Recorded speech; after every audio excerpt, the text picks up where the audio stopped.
Welcome to another Battlerite Basic Skill Guide, where we'll go over each skill and its basic functions. Today we'll be talking about Freya and hopefully bring clarity to how her skills work and synergize with each other. Let's begin in the training arena. The Eye of the Storm. Her left click is Bash. You strike with your mace, dealing 10 damage, but also 2 bonus damage if they have static on them. Static is Freya's special debuff. It makes targets vulnerable to almost all of your attacks. This has some tricks with it, which I'll talk about a bit later. Storm Mace is cast with her right click. Basically, you throw your mace, dealing 12 damage and you inflict static on them. Now, if they already have static on them, this effect will now have a knockback, and if one were to happen to knock them back into a wall, it will also incapacitates them. It has a 3-second cooldown, and unlike Baka's Blood Axe, saving it for the right moment is crucial. While it does allow for Freya to trade hits in melee combat, timing it correctly can pay off big. Next we have Spring, which is your leap and your jump. It's also a dodge, and it's a buff. You cast it by pressing the spacebar on your keyboard. You leap to your target location and you gain movement speed, and your bash is empowered and does 6 bonus damage. This movement speed and the empowered bash are the buff part. Electric Shield is cast with the Q key. It's a counterattack for melee and projectiles, and if they strike you while you are countering, it gives them static, but it also will pull them towards you. For example, if a ranged character were to shoot you with an arrow, you would statically pull them across the map to you. It runs on an 8-second cooldown, but its main function is it's going to give you a shield for 18 damage lasting 3 seconds. Ideally, I use this skill to pull the enemy team together, giving me a shield and doing massive damage to them. Thunderclap is cast by pressing E on the keyboard, and it's really the perfect follow-up after Electric Shield brings them all in. It's an area of effect slam on the ground. It deals 12 damage and places static on them. It also deals 6 bonus damage if they already had static on them. The interesting thing about this skill is it has a 0.4 seconds of air time. That's almost half a second. What this means is, for that duration, you're off the ground and you're in the air, allowing you to dodge some attacks.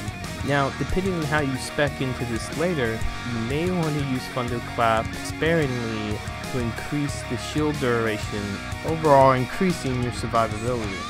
Charge Strike is cast with the R key on the keyboard. Freya slams her maces together like a clapping sound, dealing 14 damage and giving yourself another shield for 14 damage. If they already had static on them, you get a bonus shield for another 14 damage, adding up to 28 damage. The shield lasts for 3 seconds and it has a 15-second cooldown, but shields are well worth it. By now you probably figured out that Freya's survivability by spreading out her shields. If done really well, Freya can often trade blows without taking any damage. Freya's ultimate ability is Lightning Strike. You leap into the air and fall down, dealing 45 damage and you inflict static. It also has a 15 bonus damage if the enemy is already affected by static. Something I had to learn the hard way is Lightning Strike doesn't have the longest of range. I often attempt to jump to the enemy only to find myself going about halfway, crying myself to sleep. I'd recommend practicing and training with no cooldowns to get a good hang of its range. As with all heroes in Battlerite, Freya also has 2 special skills that you can cast by holding shift and pressing the spacebar or the E key on the keyboard. These skills can also be cast with a hotkey, usually 1 or 2 on the keyboard. I personally changed mine to V and B. These were the hotkeys I use summoner spells on in League of Legends. The first one is called Shock Volt. It modifies Spring, adding a charged up bash on your next attack. Charged bash will then incapacitate them and put you into a second spring, giving you the movement speed bonus and damage bonus on your next bash. The incapacitation will last for about 2.5 seconds. This skill shares a cooldown with Spring and costs 1 energy to cast. I think it's very worth it, as you will take someone out of the fight for a few seconds, allowing your team to move in on others. Or it sets them up for a big hit, such as your ultimate. The second special ability is called Thunder Slam.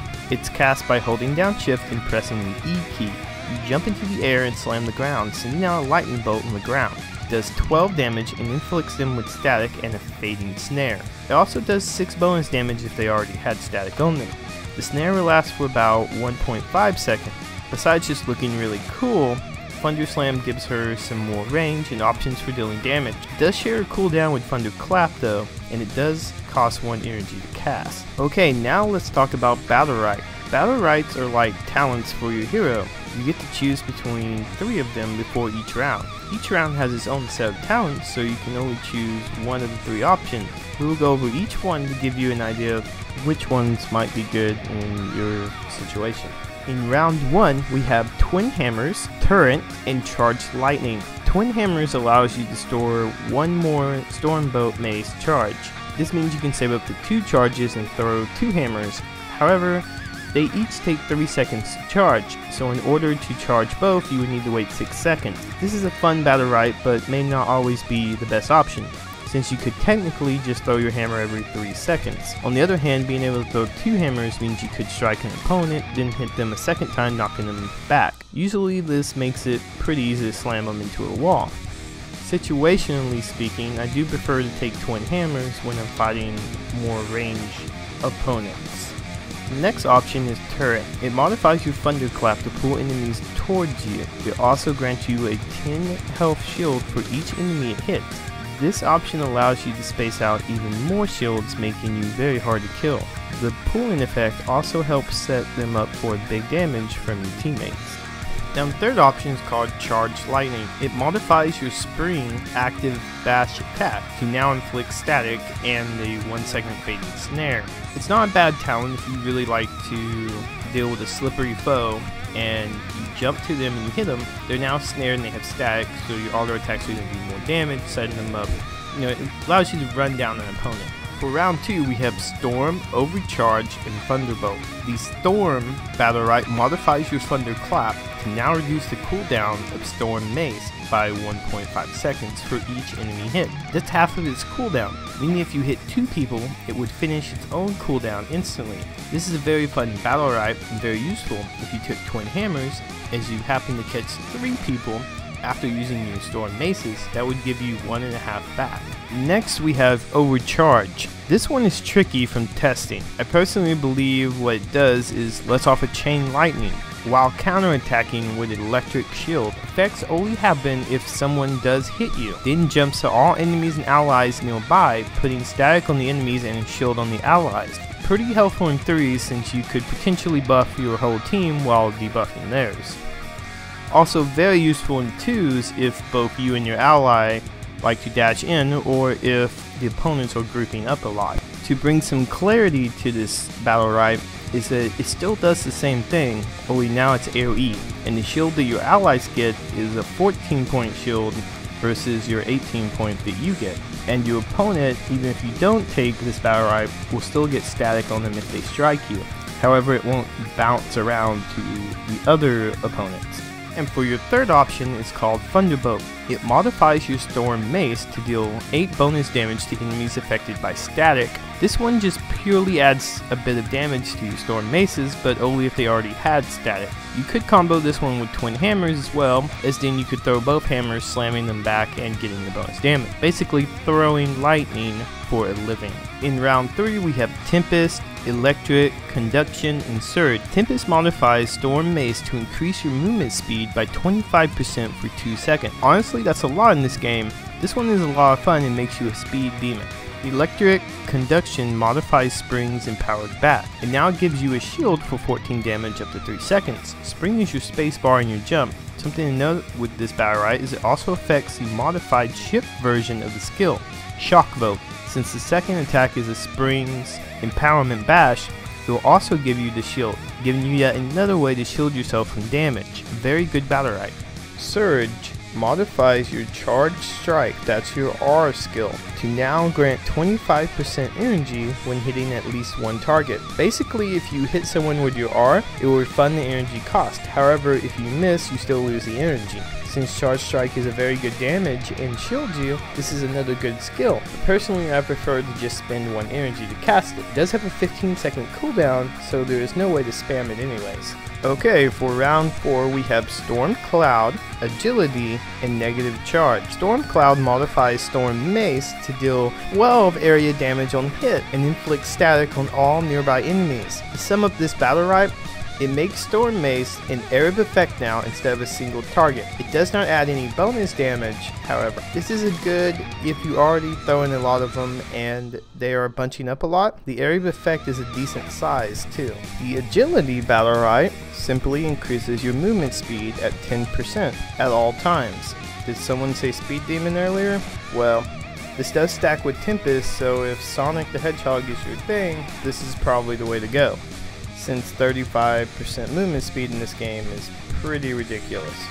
Now, Negative Charge modifies your static. You know the debuff that almost all of your skills apply? It now reduces the target's movement speed by 15%. I highly recommend this skill if the opponents are always running or kiting. This completely shuts them down for your team. This is an excellent team skill. Okay, and for round 5 we only have 2 options, and they both modify your ultimate attack, Thunderstruck and Lightning Blessed. Now, Thunderstruck adds a 1-second stun to your ult. Because falling down as a lightning bolt wasn't scary enough, they can no longer move, allowing you to set up your next combo, or even just hold them there while your teammates come in for the wombo. And as for Lightning Bless, on the other hand, grants you and any allies in the area a shield for 24 damage, up to 3 seconds. Because she didn't have enough shield, stopping almost all of the damage that she takes. Honestly though, Freya is very easy to kill if you don't spread out your shields. That's honestly probably the key to playing her well and not getting ran over by almost all the other heroes. So just to go over a few points with Freya, placing static on your opponent, then smacking them with your left click, your mace attacks, deal 12 damage versus 10 damage, and this is where a lot of her damage comes from. Freya is very squishy, and managing her shields is the key to playing her well and keeping her from falling over dead. I believe Freya has a pretty high skill cap, and a lot of her abilities have airtime, which allow her to dodge other people's attacks, meaning if you have really fast reaction time, she can be really incredible and really get your heart racing when you're playing her. Hey guys, so thank you so much for watching. I hope this basic skill guide brought some clarity to Freya skills and helped you out some. If you liked the video, please give me a like and subscribe, because there's going to be a ton more Battlerite videos coming soon. Also, I'll probably be doing a more advanced video for Freya, because she is one of my favorite characters, and I believe there's just so much more depth to her than I was able to cover in this video. So thanks again for watching, and I hope to see you in the arena soon.